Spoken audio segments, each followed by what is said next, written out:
So hello এভৰিওয়ান, আপোনাক সকলোকে helping agro আসামৰ অন্য এটি নতুন ভিডিঅ'লৈ পুনৰ স্বাগতম জনালোঁ। আজিৰ ভিডিঅ'ত আপোনালোকক দেখাব চেষ্টা কৰিম যে আসাম এগ্ৰিকালচাৰ ইউনিভাৰ্চিটিয়ে কণ্ডাক্ট কৰা CET এক্সামৰ কাৰণে আপোনালোকে কেনেকৈ প্ৰিপেৰেশ্যন কৰিব আৰু এক্সামৰ লাষ্ট 1 উইক আপোনালোকে কি টপিক পঢ়িলে আপোনালোকৰ স্ক'ৰটো 130+ থাকিব আৰু আপোনালোকৰ চিলেকশ্যনটো 100% চিয়'ৰ হ'ব। চ' তাৰ কাৰণে আমাৰ বিশ্বনাথ কলেজ অফ এগ্ৰিকালচাৰৰ ফাৰ্ষ্ট ইয়াৰৰ কিছুমান ষ্টুডেণ্টে আপোনালোকক অলপ আইডিয়া দিব, তেওঁলোকে কি পঢ়িছিলে তেওঁলোকে এক্সামৰ 1 উইক আগত কি পঢ়িছিলে বা কেনেকুৱা কুৱেশ্যনছ আহিছিলে, তেনেকৈ কুৱেশ্যনছ আপোনালোকক অলপ জনাই দিব, আপোনালোকে তেনেকৈ প্ৰিপেৰেশ্যন কৰিব। চ' এতিয়া বলক আমাৰ ভিডিঅ'টো আজি আৰম্ভ কৰোঁ। আৰু যদি চেনেলটো ছাবস্ক্ৰাইব কৰা নাই তেন্তে চেনেলটো ছাবস্ক্ৰাইব কৰি কিনে বেল আইকন দবাই ৰাখিব, কাৰণ এগ্ৰিকালচাৰৰ যিকোনো ইনফৰমেশ্যন আমাৰ চেনেলত যদি আপোনালোকে পাই থাকিব। চ' বলক আজিৰ ভিডিঅ'টো আমি আৰম্ভ কৰোঁ। চ' এতিয়া আমাৰ লগত আছে বিশ্বনাথ কৃষি মহাবিদ্যালয়ৰ first year student Jimi Bora. So' তাই যিহেতু কেমিষ্ট্ৰিত ভাল, চ' ভাল এটা পাৰ্চেণ্টেজ পাই পেলাই আমাৰ ইউনিভাৰ্চিটিত এডমিশ্যন লৈছে। চ' জিমি, তুমি কেমিষ্ট্ৰিটো কেনেকৈ প্ৰিপেৰেশ্যন কৰিছিলা CET এক্সামৰ কাৰণে? মেইনলি মই বিশেষকৈ কেমেষ্ট্ৰিটো অকল থিয়ৰী বেছ চাইছিলোঁ, কাৰণ আমাৰ CET এক্সামত থিয়ৰী বেছ কুৱেশ্যন বেছিকৈ আহে। ফৰ্মুলা বেছ দুটামান কেমেষ্ট্ৰিত ফৰ্মুলা আছে, সেইখিনি ফৰ্মুলা চাই পেলাই, আৰু মেইনলি অৰ্গেনিক কেমেষ্ট্ৰিৰ যিখিনি নেমিং ৰিয়েকশ্যন আছে, মই নেমিং ৰিয়েকশ্যনৰখিনিৰ ওপৰত বেছিকৈ গুৰুত্ব দিছিলোঁ। তাৰ উপৰি হাইড্ৰ'কাৰ্বন, এমাইন, এলডিহাইড, কিটন, তাৰ উপৰি SN1 SN2 ৰিয়েকশ্যনৰ দুটামান আহিছিলে আমাৰ বেছটোত। তাৰ উপৰি মই যিহেতু 1 বছৰ ড্ৰপাৰ আছিলোঁ, সেই গোটেই বছৰটো মই মেইনলি থিয়ৰী বা কনচেপ্টত বেছিকৈ গুৰুত্ব দিছিলোঁ। তাৰপিছত যিখিনি সময় আছিলে মোৰ, আৰু লাষ্টৰ এসপ্তাহ বা 1 মাহত মই অকল কেৱল কুৱেশ্যন প্ৰেক্টিছ কৰিছিলোঁ। কুৱেশ্যনখিনি মই ইউটিউবৰ পৰাও লৈছিলোঁ, আৰু কিছুমান কুৱেশ্যন প্ৰিভিয়াছ ইয়েৰ দাদা ভাবিলাকে মোক কৈছিলে কেনেকৈ কৰিব লাগে, কেনেকৈ কৰিব নোৱাৰে, তেওঁলোকৰ হেল্পত মই কৰিছিলোঁ। মেইনলি গোটেইখিনি এক ৰাতিৰ ভিতৰত কৰাটো সম্ভৱ নহয়। এতিয়া আমাৰ হাতত আৰু 1 সপ্তাহ বাকী আছে।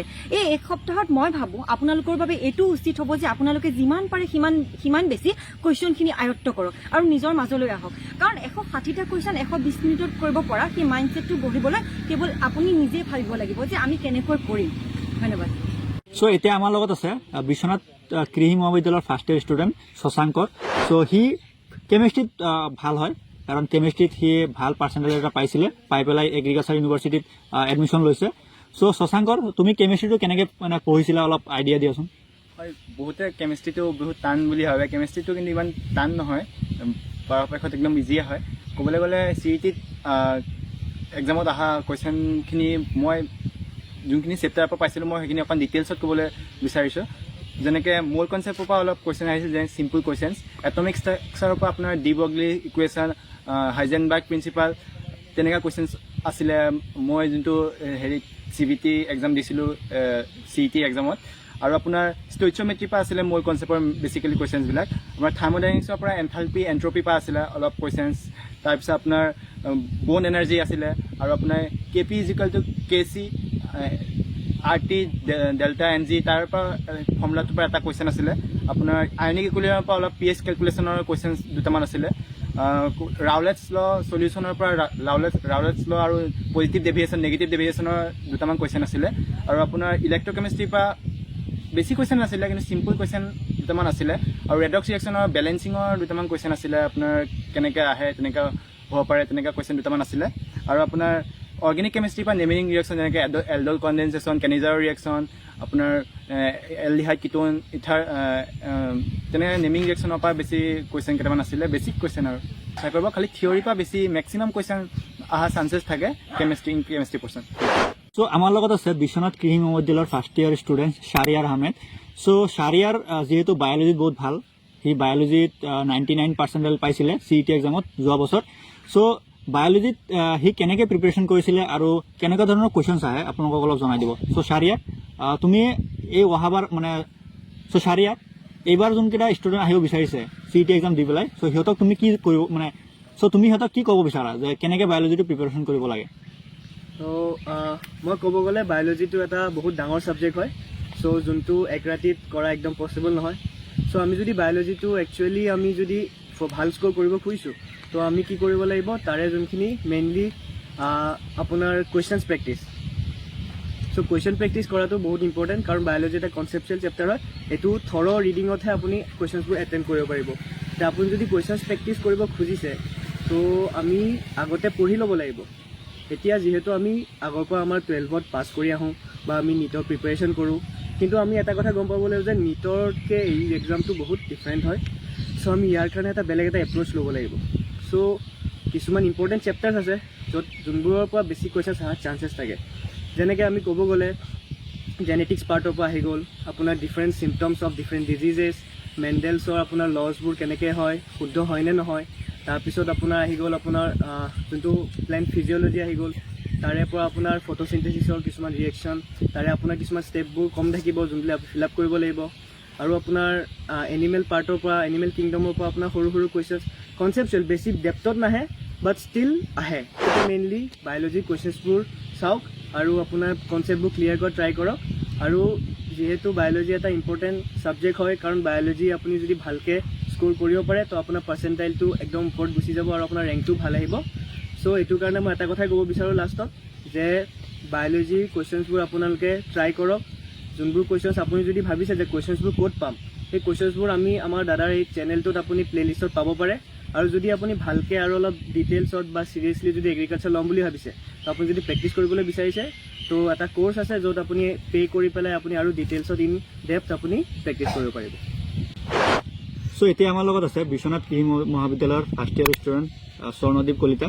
চ' সি আপোনালোকক জনাব যে সি কেনেকৈ প্ৰিপেৰেশ্যন কৰিছিলে এগ্ৰিকালচাৰ এক্সামৰ কাৰণে, আৰু এগ্ৰিকালচাৰৰ এক্সামৰ 1 উইক আগত কি বস্তু পঢ়িছিলে, কোনখিনি টপিকৰ পৰা কুৱেশ্যনছ বেছিকৈ আহিছিলে।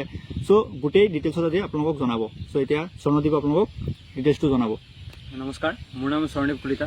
মই বিশ্বনাথ কৃষি মহাবিদ্যালয়ৰ প্ৰথম বৰ্ষৰ ছাত্ৰ। মই পোনপ্ৰথমে ক'ব বিচাৰোঁ যে যেতিয়া আপোনালোকৰ লগত জাষ্ট কেৱল 15 দিন, 10 দিন বা খুব বেছি এসপ্তাহ টাইম থাকে, তেতিয়া সকলোবোৰ কম্পাইল কৰি পঢ়াটো মোৰ হিচাপত বেছি লাভদায়ক হয়। গতিকে আপোনালোকে এটা চেপ্টাৰ এবাৰ পঢ়ি থকাতকৈ আপোনালোকে যদি গোটেইখিনি বস্তু এটা ইউনিট হিচাপে কম্পাইল কৰি লয় আৰু তাৰ কুৱেশ্যনছবোৰ প্ৰেক্টিছ কৰে, মোৰ হিচাপত সেইটো আপোনালোকৰ কাৰণে বেছি লাভদায়ক হ'ব। গতিকে আপোনালোকে মেইনলিটো NCERTৰ গ্ৰাফছটোৰ ওপৰত আপোনালোকে ফ'কাছ কৰক, কাৰণ CETত মেক্সিমাম কুৱেশ্যনছ কনচেপচুৱেলি আহে। ফিজিক্স, কেমেষ্ট্ৰি হওক, বায়'লজি হওক, চবখিনি বস্তু কনচেপ্টৰ ওপৰতে বেছ কৰি আহে। নিউমাৰিকেলছ আহে যদিও বহুতখিনি কম আহে, বা আপোনালোকে সেইখিনি নিউমাৰিকেলছ নিজৰ কনচেপ্টৰ দমতে আপোনালোকে ছল্ভ কৰিব পাৰিব। গতিকে কনচেপ্টখিনি আপোনালোকে যদি ভালকৈ কৰি লয়, যদি আপোনালোকৰ গ্ৰাফছটো বেছি থাকে কনচেপ্টত, আপোনালোকে ফিজিক্স, কেমেষ্ট্ৰি, বায়'লজিৰ তিনিওখন NCERT যদি আপোনালোকৰ ভালকৈ মনত থাকে বা ভালকৈ আপোনালোকে আহৰণ কৰি লয়, তেতিয়াহ'লে মোৰ হিচাপত চিন্তা কৰিবলগীয়া বিশেষ একো কাৰণ নাই। চ' স্বৰ্ণদ্বীপ যিহেতু ফিজিক্সত বহুত টেলেণ্টেড হয় আৰু ফিজিক্স অলপ ভালেমান জানে স্বৰ্ণদ্বীপে। চ' স্বৰ্ণদ্বীপে আপোনালোকৰ এটা আইডিয়া দিব যে ফিজিক্স মেইনলি কেনেকৈ পঢ়িব লাগে, কাৰণ আপোনালোকে ফিজিক্সত মেক্সিমাম ষ্টুডেণ্ট উইক থাকে। চ' ফিজিক্সত আপোনালোকে কেনেকৈ ভাল স্ক'ৰ কৰিব। চ' স্বৰ্ণদ্বীপ, তুমি ফিজিক্সটো কেনেকৈ পঢ়িছিলা? ফিজিক্সৰ কথা যদি মই ক'বলৈ যাওঁ, তেতিয়াহ'লে ফিজিক্সটো এটা বহুত ডাঙৰ কনচেপ্টৰ বস্তু ন। ফিজিক্সটো এনেকুৱা নহয় যে এসপ্তাহত গোটেইখিনি ফিজিক্স আপোনালোকে পাৰি যাব, কিন্তু এনেকুৱাও নহয় যে এসপ্তাহত গোটেইখিনি ফিজিক্স আপোনালোকে আহৰণ কৰিব নোৱাৰে।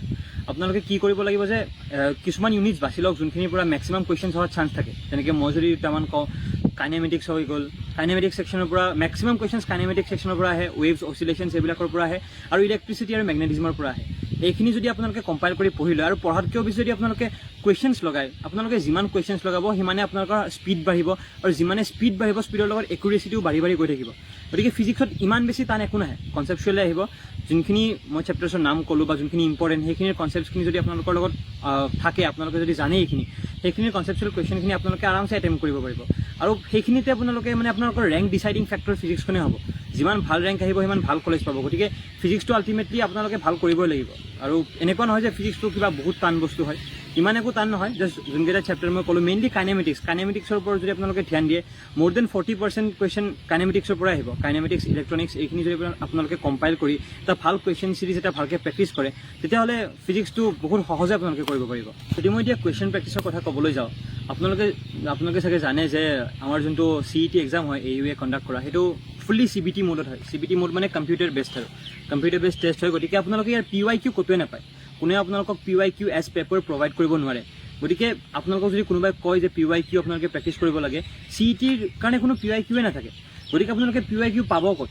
যদি কোনোবাই আগতে দিছে, যদি কোনোবাই জানে যে এইখিনি টপিকৰ পৰা আহে, এইখিনি চেপ্টাৰ্ছৰ পৰা আহে, এইকেইটা বস্তু ইম্পৰ্টেণ্ট, আপোনালোকক সেই ষ্টুডেণ্টছবিলাকে বা সেই মানুহবিলাকে আপোনালোকক গাইড কৰিব পাৰিব কুৱেশ্যনছবিলাক প্ৰেক্টিছ কৰাত।